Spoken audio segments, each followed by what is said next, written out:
तो जिससे पहले हम वीडियो के साथ स्टार्ट करें, मैं तुम्हारे लिए लेकर आ गया हूं एक बहुत ही special announcement. JE nurse mentorship program को हम वापस लेकर आ गए हैं। हर बार की तरह इस बार भी इसको बहुत अफोर्डेबल हमने बनाने की कोशिश करी है। पर्क्स मैं तुम्हें बता देता हूं। सबसे पहले ये साइड में पैम्फलेट आ गया होगा, मेरे पर्सनल डीएम और 1-to-1 चैट कनेक्शन मेरे और तेजल। और इस बार जो नया सरप्राइज है वो ये है कि हम दूसरे और मेंटर्स को लेकर आने लगे हैं। पिछली बार हमने कुछ ये आइडेंटिफाई करा कि बच्चों को एक पर्सनलाइजेशन के साथ साथ प्रॉम्प्ट रिप्लाई और जल्दी ऐसे जो डाउट सॉल्विंग है उसकी भी जरूरत है। तो और लोगों को हम साथ में लेकर आ गए हैं, काफी पहुंचे हुए ऐसे एकदम अच्छे पढ़े हुए लोग जिनको जेई फील्ड का काफी एक्सपीरियंस है। उनके साथ कोलैब करके अब हम तुम लोगों के लिए एक बेहतर और प्रॉम्प्ट गाइडेंस लेकर आ गए हैं। इसके अलावा ऑफकोर्स जो कम्युनिटी बनती है पीयर्स की, जो साथ में तुम्हारे पढ़ने वाले बच्चे हैं, उसका तुम्हें सपोर्ट रहता है। तीसरी और सबसे जरूरी चीज जो मुझे लगता है हम ऑफर कर रहे हैं इस समय, वो ये है 1-to-1 वीडियो कॉल पे लाइव डाउट सॉल्विंग। तुम्हारी कोई भी तुम्हें दिक्कत आ रही है, किसी भी तरीके का टाइम टेबल चाहिए, कुछ परेशानी आ रही है, कुछ फेस कर रहे हो, डायरेक्ट मीट पे बैठ के साथ में हम लोग सॉल्व कर सकते हैं। तुम्हें हम डायरेक्टली तुम हमारे साथ कॉल पे बैठ रहे होगे और हम तुम्हारी प्रॉब्लम सॉल्व कर रहे होंगे। ठीक है। अगली बात, टाइम टेबल और रिसोर्स हेल्प। जैसा मैंने तुम्हें बताया, हम लोग तुम्हें शेड्यूल्स बना के दे रहे होंगे। अक्टूबर का महीना जो है वो जेई मेंस 2025 के लिए बहुत ज्यादा क्रूशियल हो जाता है। ऐसे में अगर तुम्हारी प्रिपरेशन डिरेल चल रही है, कुछ नहीं पढ़ा, कुछ पढ़ना है, तो दोनों ही में हम तुम्हारी बहुत ज्यादा हेल्प कर सकते हैं। आखिरी सवाल, किस बच्चों को ये प्रोग्राम ज्वाइन करना चाहिए? तो जेई 2025 अगर तुम देने लगे हो तो तुम्हें ये तुम्हारे लिए तो बहुत ज्यादा हेल्पफुल है, और ये जेई 2026 एस्पायरेंट्स के लिए भी बहुत बहुत बहुत ज्यादा हेल्पफुल होने वाला है। मेरी पर्सनल रिकमेंडेशन रहेगी तुम लोग जरूर ज्वाइन करो, क्योंकि अर्ली ऑन तुम्हारी प्रिपरेशन में अगर हम तुम्हें एक सही जगह गाइड कर सकते हैं, एक सही जगह तुम ऐसे बस स्टीयर कर सकते हैं, आगे का पथ तुम कवर कर लोगे, तुम्हें राइट पाथ पे लेकर आ सकते हैं इस समय। तो दोनों ही तुम लोग बिल्कुल ज्वाइन कर सकते हो। प्राइस इसका अभी अर्ली बर्ड में हमने 98 रुपीज रखा है। थोड़ा सा पिछली बार से प्राइस बढ़ाया गया है, वो इसीलिए क्योंकि अब और मेंटर्स ला रहे हैं थोड़ा सा, तो वहाँ पे मॉनेटरी एक्सपेंडिचर हमारा बढ़ गया है। बट यार ठीक है, मतलब मेरे हिसाब से 100 रुपये महीना मोटा मोटा पड़ रहा है तुम्हें।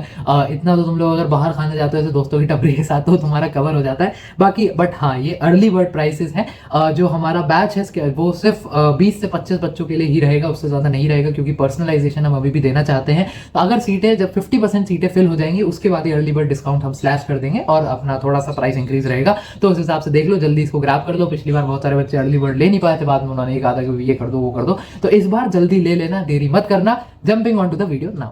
Hello everyone, welcome back to channel JEE Nerds. और आज की वीडियो में मैं तुम्हारे लिए क्या लेके आया हूं वो मैं तुम्हें थोड़ी देर में बताऊंगा। लेकिन सबसे पहले मेरे दो सवाल। पहला सवाल उन सारे बच्चों से जो ये वीडियो देख रहे हैं, तुम में से कितने ऐसे हैं जिन्होंने आज तक एनसीईआरटी को खोल के भी नहीं देखा? जितने भी ऐसे हैं फटाफट वीडियो को लाइक कर दो। और जितने ऐसे बच्चे हैं जिन्होंने एनसीईआरटी खोली, उसे पढ़ा, उससे काफ़ी टाइम इन्वेस्ट किया, लेकिन उससे कुछ याद नहीं है, वो फटाफट चैनल को सब्सक्राइब कर दो। ठीक है, अब बात कर लेते हैं आज की वीडियो। आज की वीडियो इसी बारे में है। तुम लोग एनसीईआरटी या तो पढ़ते नहीं हो, या फिर पढ़ते हो तो एनसीईआरटी याद नहीं रहती, या फिर एनसीईआरटी के कॉन्सेप्ट याद नहीं रहते। तो आज हम यही बात करने वाले हैं कि how to read NCERT efficiently. NCERT पढ़ना क्यों जरूरी है, बिकॉज सिर्फ मैं नहीं कह रहा, अक्रॉस इंडिया के जितने भी सारे टीचर्स हैं वो लोग भी यही कहते हैं कि जेई के लिए NCERT is a very important book. तो एनसीईआरटी को पढ़ना बहुत जरूरी है, और आज हम यही बात करेंगे कि एनसीईआरटी से हम लोग मैक्सिमम आउटपुट कैसे ले सकते हैं। Without any further ado, let's start with the video. सबसे पहला point, read NCERT with complete focus. NCERT को स्टोरी बुक की तरह नहीं पढ़ना कि पढ़ रहे हैं, मजा आ रहा है, कुछ शब्द शब्द शब्द शब्द पढ़ लिए, टेक्स्ट पढ़ लिए, लाइनें पढ़ ली और एनसीईआरटी खत्म हो गई। एनसीईआरटी को ऐसे पढ़ो कि तुम थ्योरी लेक्चर्स के अंदर पढ़ रहे हो। जैसे थ्योरी के नोट्स बनाते हो, थ्योरी की एक एक लाइन समझ आती है, समझ नहीं आती तो तुम डाउट पूछते हो, वैसे ही एनसीईआरटी को पढ़ो। ईच एंड एवरी वर्ड को पढ़ते पढ़ते इंटरप्रेट करते जाओ। दूसरी चीज, यूज अ हाईलाइटर और a pencil to mark important points. ठीक है, एनसीईआरटी के अंदर बहुत सारे ऐसे रैंडम फैक्ट्स बीच बीच में कहीं पे भी लिखे हुए हैं जिन्हें मार्क करना बहुत ज़रूरी हो जाता है। एक तो रैंडम फैक्ट्स को मार्क करना ज़रूरी है, एक बाकी फैक्ट्स को भी मार्क करना ज़रूरी है। पहले रैंडम की बात कर लेते हैं। मैं तुम्हें एक एग्जांपल देता हूँ। ये एग्जांपल मैंने काफ़ी वीडियोस के अंदर दिया हुआ है। एस ब्लॉक के अंदर, एस ब्लॉक का जो इंट्रोडक्टरी पेज है उसके अंदर लास्ट में, बिल्कुल लास्ट में कोने में एक छोटा सा पैराग्राफ है जिसके अंदर एस ब्लॉक एलिमेंट्स में जो रेडियो एक्टिव एलिमेंट्स हैं उनकी हाफ लाइफ दी हुई है।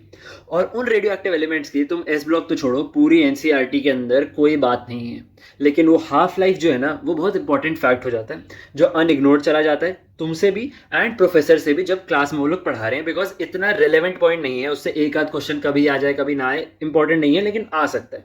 तो उस चीज़ को तुम एक बार मार्क कर लोगे तो वो चीज़ कभी तुमसे अननोटिस्ड आगे की रिविजन में नहीं जाएगी। वैसे ही बाकी पॉइंट्स, जनरल पॉइंट्स जो इंपॉर्टेंट हैं, ये फैक्ट्स की बात नहीं कर रहा, जो बाकी पॉइंट्स हैं उन्हें मार्क करना भी बहुत ज़्यादा इंपॉर्टेंट हो जाता है। बिकॉज ताकि तुम मल्टीपल टाइम्स रिविजन करो तो कोई इंपॉर्टेंट पॉइंट मिस आउट ना हो जाए। अब मिस आउट ना हो जाए कि हम बात करेंगे कि एनसीईआरटी को कितनी बार पढ़ना है और कितने फोकस से पढ़ना है। सबसे पहली चीज़, जब तुम फर्स्ट टाइम एनसीईआरटी पढ़ रहे हो तब तुमने word by word, line by line पूरे फोकस से पढ़ना है और हाईलाइट करते जाना है, पेंसिल से मार्क करते जाना है।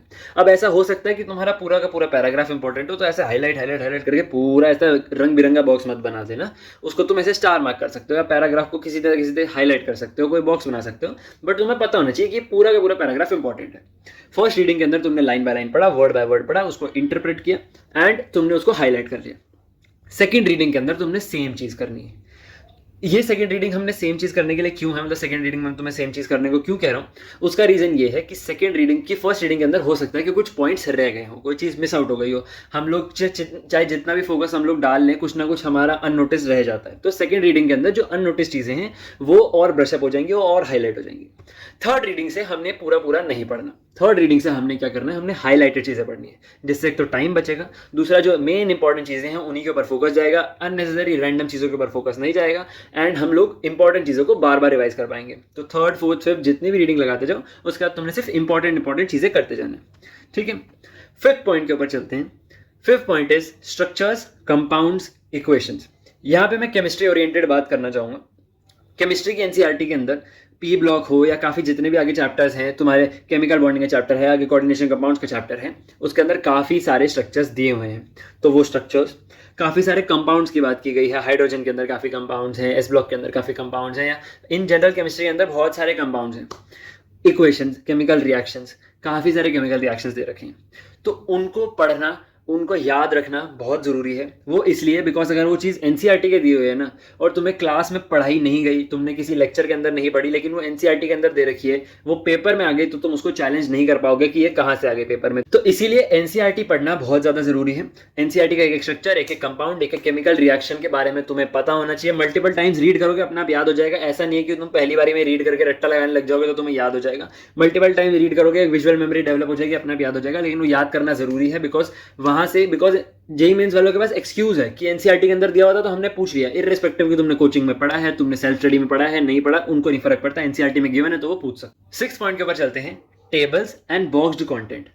इसकी बात मैं यहाँ पे इसलिए कर रहा हूँ बिकॉज लास्ट कुछ सालों से देखा गया कि इनसे काफी फ्रीक्वेंट क्वेश्चन आ रहे हैं। फॉर एग्जाम्पल फिजिक्स के अंदर एक चैप्टर है ईएम वेव्स, वहां पे एक टेबल है जिसके अंदर हमें दे रखी है वेव्स, उनकी वेवलेंथ, उनकी फ्रीक्वेंसी कि इंफ्रारेड की क्या वेवलेंथ फ्रीक्वेंसी है, अल्ट्रावायलेट की क्या है, विजिबल लाइट की क्या है, रेडियो वेव्स की, माइक्रोवेव्स की, इन सब के हमको वेवलेंथ और फ्रीक्वेंसीज दी हुई हैं।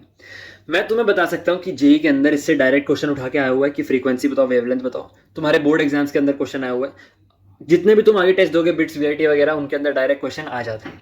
तो ये टेबल्स बहुत इंपॉर्टेंट है। केमिस्ट्री के अंदर पी ब्लॉक के अंदर एक नाइट्रोजन ऑक्साइड के कंपाउंड्स हैं, NO2 है, N2O5 है, ये सारे कंपाउंड्स हैं, इनके स्ट्रक्चर्स दे रखे हैं। ये बहुत इंपॉर्टेंट है, डायरेक्ट क्वेश्चन आ जाता है कि किसके अंदर डबल बॉन्ड है, सिंगल बॉन्ड है, पाई बॉन्ड है, सिग्मा बॉन्ड है, ये सारी चीज़ें आ जाती हैं। ठीक है, तो ये चीज़ पढ़ना बहुत इंपॉर्टेंट है। लास्ट पॉइंट के ऊपर चलते हैं जो मोस्ट इग्नोर्ड है बिकॉज तुम लोग काफ़ी सारे रिसोर्सेज फॉलो कर रहे होते हो, काफ़ी सारी बुक्स फॉलो कर रहे होते हो, रेफरेंस बुक्स फॉलो कर रहे होते हो। NCERT back exercise. NCERT back exercise तुम लोग नहीं लगाते बिकॉज तुम्हें लगता है कि उसका कोई लेवल नहीं है। मैं एनसीईआरटी बैक एक्सरसाइज लगाता था तो मैं तुम्हें बता सकता हूँ कि उसका लेवल है और वो इंपॉर्टेंट है करना, तुम्हारे बेसिक्स के लिए भी और एडवांस लेवल के लिए भी। वो क्यों? केमिस्ट्री की बात कर लेते हैं, ऑर्गेनिक केमिस्ट्री का मैं एग्जांपल देता हूँ। ऑर्गेनिक की एनसीईआरटी अगर तुम खोल के देखोगे तो उसके अंदर तुम्हें कुछ कन्वर्जन के क्वेश्चन मिलेंगे कि तुम लेट से ये अल्कोहल दे रखा है, इससे अमीन तक ले जाओ, ये एल्काइल हैलाइड दे रखा है, इससे कार्बोक्सिलिक एसिड तक ले जाओ। तो ये चीज़ जब तुम ब्रेनस्टॉर्म करोगे ना, जब तुम पूरी कन्वर्जन करोगे तो काफ़ी सारे रिएक्शंस रिवाइज हो जाएंगे, तुम्हें अलग से रिएक्शन रिवाइज करने की जरूरत नहीं पड़ेगी। और दूसरा, तुम्हें कुछ रिएक्शंस की प्रैक्टिस हो जाएगी। ऐसे ही 10, 12, 20, 50 क्वेश्चन लगाओगे तो तुम्हें अपने आप प्रैक्टिस हो जाएगी। इंडिविजुअली तुम्हें कोई भी रट्टा मार के रिएक्शन याद करने की जरूरत नहीं पड़ेगी। दूसरी चीज अगर मैं तुम्हें बताऊं फिजिक्स और मैथ्स के अंदर, तो फिजिक्स और मैथ्स के अंदर ये है कि सारे क्वेश्चन करना इंपॉर्टेंट नहीं है। ठीक है, सारे क्वेश्चन रेलेवेंट भी नहीं है, बोर्ड लेवल पे रेलेवेंट नहीं होते सारे, तो जेईई लेवल तो छोड़ दो। ठीक है, तुमने क्या करना है, ऑफ कोर्स तुम स्कूल तो जाते नहीं हो या फिर स्कूल पे ध्यान तो देते नहीं हो। स्कूल में जो भी तुम्हारा फ्रेंड या तुम्हारा क्लासमेट स्कूल को एक्टिवली अटेंड कर रहा है, सारी टीचर्स की बातें सुनता है, तुमने क्या करना है, उससे ये पूछना है कि तुम्हें टीचर ने कौन से बैक एक्सरसाइज में क्वेश्चंस मार्क करवाए हैं। क्योंकि जो बोर्ड लेवल के टीचर्स है, तुम्हारे स्कूल के टीचर्स है, जो एक्सपीरियंस है बोर्ड को लेकर, उन्हें पता है कि बोर्ड के लिए कौन से क्वेश्चन इंपॉर्टेंट है, तो वो वही क्वेश्चन करवाते हैं बैक एक्सरसाइज में। अगर 30-35 क्वेश्चन है तो वो 6-7 ही क्वेश्चन होते हैं, ज्यादा क्वेश्चन नहीं होते, लेकिन वो टिपिकल होते हैं। जैसे फॉर एग्जाम्पल एनसीईआरटी जो इलेक्ट्रोस्टैटिक्स की एनसीईआरटी है, उसके अंदर एक क्वेश्चन दे रखा है कि एक चार्ज है वो प्लेट से कुछ r डिस्टेंस के ऊपर है, तो बताना है उस प्लेट से कितना फ्लक्स जा रहा है उस चार्ज की वजह से। तो हम उसको एक क्यूब अज्यूम कर लेते हैं, उसका 1/6 निकाल लेते हैं फ्लक्स। तो ये एक टिपिकल क्वेश्चन है जो हो सकता है तुम्हारी कोचिंग में मिस हो जाए, लेकिन इससे रिपीटेड पैटर्न्स जेई में देखे जाते हैं। सेम नहीं देखे जाते, इतना ईजी नहीं आता, लेकिन रिपीटेड पैटर्न्स देखे जा सकते हैं। तो अगर तुमने वो नहीं किया होगा तो तुम जेई में नहीं कर पाओगे। तो अपने दोस्त से, अपने क्लासमेट से पूछो कि वो बोर्ड वाली टीचर ने, तुम्हारे स्कूल वाले टीचर ने कौन से क्वेश्चंस मार्क कराए हैं, उन क्वेश्चंस को जरूर प्रैक्टिस कर लो। ये थी आज की वीडियो, तुमको मैंने सारे पॉइंट्स बता दिए। चाहो तो एक बार क्विक समरी दे देता हूँ। सबसे पहले read NCERT line by line with complete focus, highlight करते जाओ, पेंसिल से मार्क करते जाओ।